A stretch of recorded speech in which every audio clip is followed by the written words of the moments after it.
అరచేతిలో గీతలను బట్టి వాళ్ళ తలరాతలు మారతాయనంటే సో మాక్సిమం నమ్ముతారు. సో ఈ గీతలలో కొందరు ఇప్పుడు చాలా మంది కూలి పని చేసుకునే వాళ్ళు ఉంటాయి సార్. వాళ్ళ చేతులు వర్క్ చేసి చేసి ఆ గీతలు అరిగిపోతుంటాయి. కనీసం వాళ్ళు నార్మల్ గా వాళ్ళకి ఫింగర్ ప్రింట్స్ కూడా సరిగా ఉండవు. సో బిజినెస్ చేసే వాళ్ళు హార్డ్ వర్క్ చేయరు కాబట్టి వాళ్ళ గీతలు సాఫ్ట్ గా పర్టికులర్ గా కనిపిస్తాయి.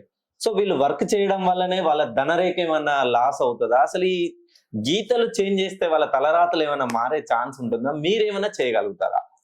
రైట్. అయితే వాస్తవానికి ఏంటంటే మనకు జ్యోతిష్య శాస్త్రం కానీ, న్యూమరాలజీ కానీ, ఆస్ట్రాలజీ కానీ, హస్త సాముద్రికం కానీ, గవ్వలు కానీ, మానవుడు తన కష్టాల నుంచి బయటపడడానికి ఎంచుకున్నటువంటి సాధనాలు.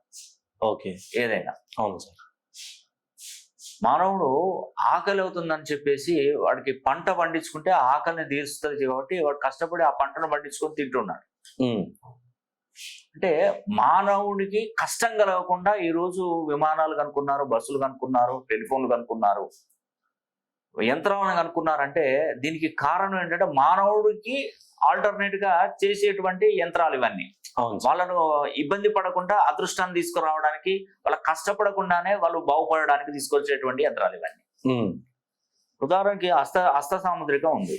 ఇప్పుడు సరే హస్త సాముద్రికంలో మీకు ఒక డౌట్ రావచ్చు, మరి హస్త సాముద్రికం చేతి రేఖలను బట్టి వాడి యొక్క జాతకాన్ని స్థితిగతులను ఎట్లా చెప్పగలుగుతారు? ఇంకొకరికి చెయ్యి ఉండదు. అవును సార్. ఫిజికల్ హ్యాండిక్యాప్డ్ ఉంటాడు, వాళ్ళకి చెయ్యి ఉండదు. మరి అతనికి జాతకం ఏంది, ఎక్కడి నుండి వస్తుంది, వాడి స్థితిగతులు ఏంటి అని ఒక క్వశ్చన్ మీలో కూడా వస్తుంది. తిరుపతి ఉంది, తిరుపతికి మనం దైవ దర్శనానికి వెళ్ళాలనుకుంటున్నాం. దర్శనానికి వెళ్తే ఒకే రూట్ లోకి వెళ్తామా మనం? లేదు సార్. వరంగల్ నుండి వెళ్తామా, లేదంటే విజయవాడ నుండి వెళ్ళాలా, లేదంటే బెంగళూరు నుండి వెళ్ళొచ్చు, ఇటు తమిళనాడు నుండి వెళ్ళొచ్చు, కర్ణాటక నుండి వెళ్ళొచ్చు, నువ్వు భారతదేశంలో ఎక్కడి నుండి అయినా వెళ్ళొచ్చు. చాలా వేస్ ఉంటాయి. చాలా వేసు, కానీ చేరుకునేది మాత్రం అక్కడికి ఒకటే డెస్టినేషన్. అంటే మనకు న్యూమరాలజీ అయినా, ఆస్ట్రాలజీ అయినా, హస్త సాముద్రికమైనా ఏదైనా ఇప్పుడు ఇది పనిచేయట్లేదు అనుకోండి, ఇంకా వేరే దానికి ఆప్షన్ వెళ్ళిపోవాలి. ఓకే. ఆ ప్రకారం చూసుకోవాల్సిందే.